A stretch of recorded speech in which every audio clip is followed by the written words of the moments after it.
हे तिकीट मिळवण्यासाठी आम्हाला खूप मेहनत घ्यावी लागली आहे।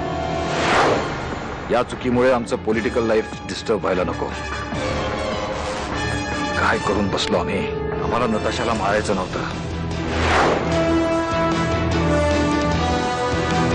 पण रागाच्या भरात हे जे काही आमच्यातून घडलंय ते कुणाला कळतं कामा नये कधीच। नताशामुळे यापूर्वी आमचं खूप नुकसान झालंय, आता होऊ देणार नाही। तुमच्या दोघा भावांचा प्रॉब्लेम काय ना तेच मला कळत नाही। तिथे भैयासाहेबांना काही विचारलं की ते नीट उत्तर देत नाहीत, आणि आता तूही। त्यांना काय झालं चिडायला? माहित नाही, मगाशी जेवायच्या वेळेला बाहेर चालले होते म्हणून म्हटलं जेवून जा, तर राग आला आणि आता अजूनही ड्रिंक्स घेत बसले आणि आता ग्लास फोडला। कुणास ठाऊक काय झालं? आता त्यांना चिडायला काय झालं आम्हाला कसं कळणार? भांडले असेल कोणाशी तरी। त्यांना चिडायला किंवा दारू प्यायला कारण लागतं। साहेब, नताशा भेटली ना तुम्हाला? हे घे तुझे पैसे, चालतो इथून, फालतू चौकशा नको। साहेब, म्हणजे तुमचं काम नाही झालं? नताशा नव्हती तिथे, आमचा सुगाव लागला असावा तिला, पसार झाली ती।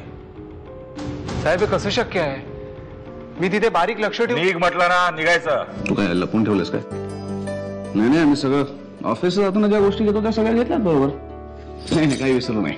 चल ठीक आहे, ठीक आहे, नाही विसरलास ना, मग जा। एक्सक्यूज मी, काय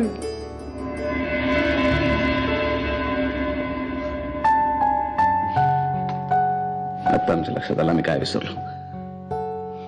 खरंच लक्षात आलं, sorry sorry sorry sorry sorry. अच्छा, म्हणून एवढी रागवलेस आमच्यावर? रागवली नाहीये विक्रम, पण तुझं लक्षच नसतं माझ्याकडे। सतत ऑफिसच्या कामात बिझी असतोस आणि मग नाहीतर काहीतरी विचार करत बसला असतोस, मला काही सांगतही नाहीस। तुम्ही नाही ऐकून देत, मी माझं काहीतरी बरं करून घेईन, मी माझा हात कापून घेईन। अगं जा तुम्ही इथं।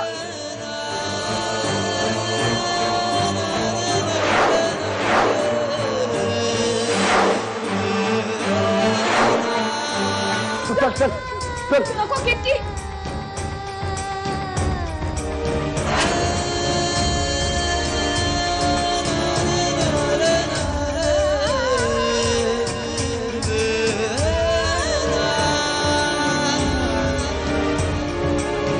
आम्हाला बाईसाहेबांच्या गाडीची चावी द्या। आजपासून आम्ही त्यांची गाडी चालवणार, आमची गाडी त्यांना द्या।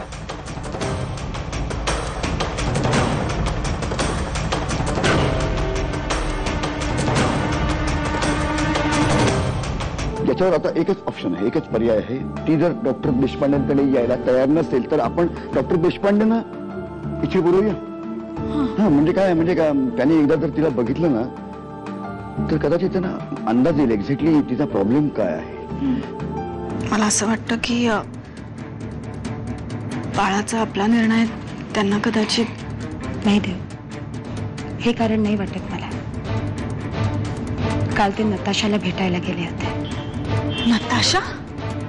म्हणजे नताशा सापडली आहे? कुठे आहे ती? पण रणवीर असे म्हणाले की नताशा त्यांना भेटलीच नाही। देव ज्या माणसाला नताशाच्या घराबाहेर पहारा देण्यासाठी ठेवलं होतं त्याचं असं म्हणणं आहे की रणवीर राजे नताशाच्या घरात गेल्यापासून नताशा बाहेरच आली नाही। मग त्यांची भेट झाली नाही हे कसं शक्य आहे? नक्कीच काहीतरी विचित्र घडतंय। भैयासाहेब काहीतरी लपवतायत का? आम्हालाही असंच वाटतंय देव। खूप विचित्र वागतायत रणवीर राजे। जो माणूस स्वतःची गाडी दुसऱ्या कुणाला वापरायला देण्याचा विचार सुद्धा करू शकत नाही, आणि आज ते म्हणाले की स्वतःची गाडी कधीही वापरणार नाही। असा काय प्रसंग घडला असेल?